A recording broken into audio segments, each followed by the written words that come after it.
Opisyal na nagtapos kagabi ang 19th Congress. Emosyonal namang nagsama-sama ang mga senador para magpaalam sa mga kapwa senador. Si Daniel Manalastas sa sentro ng balita. Nag-adjourn na kagabi si Nidye ang 19th Congress at kasabay niyan may mga senador na natapos na rin ang termino para manilbihan bilang senador. Ang ilan naman hindi pinalad manalo noong Hatol ng Bayan 2025. Sa nakalipas na halos 2 linggo sa pagtatapos ng 19th Congress, napuno ng emosyon ang plenaryo dahil mainit ang naging mga debate sa impeachment. Pero kagabi, sa pagtatapos, napuno ng papuri, biruan at pasasalamat ang lumabas sa bibig ng mga senador, lalo na ang mga nagpaalam na. Tulad ni graduating Senator Cynthia Villar. In this chamber, you fondly call me Mama Bear, a simple moniker, but one I took to heart. To be Mama Bear meant being fiercely protective, genuinely caring, and always dependable. I saw it as a gesture of trust and respect and a reminder to always show up, give my best, and look out for those around me. My term may be ending, but my commitment to public service remains. Naging emosyonal naman sina Senadora Grace Poe at Senadora Nancy Binay nang magpasalamat sa mga kasamahan at binalikan ang mga masasayang alaala sa bulwagan ng Senado. Serving as your senator has been a humbling experience.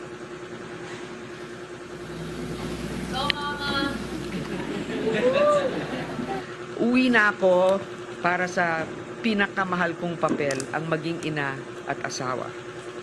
Sa mga Pilipino, maraming salamat po sa inyong tiwala. Salamat sa pagkakataong makapaglingkod, hindi lang bilang inyong senador, kundi bilang inyong anak, ina, kapatid at kaibigan. I am thankful for having found true friends in the seedling flock. I owe my survival on having friends like you. To my staff,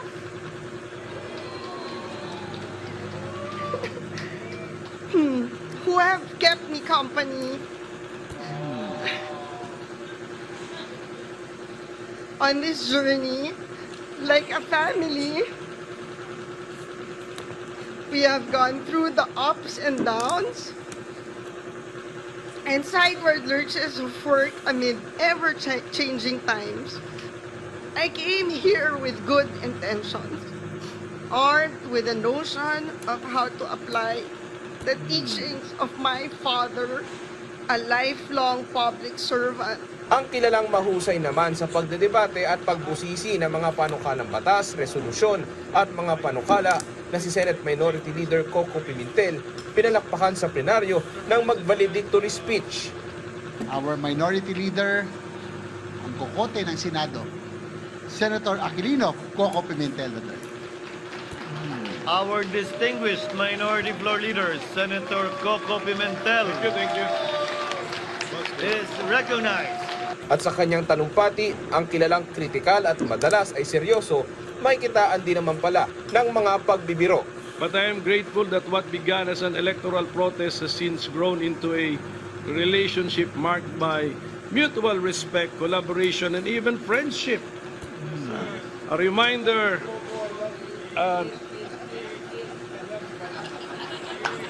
kumpare pa.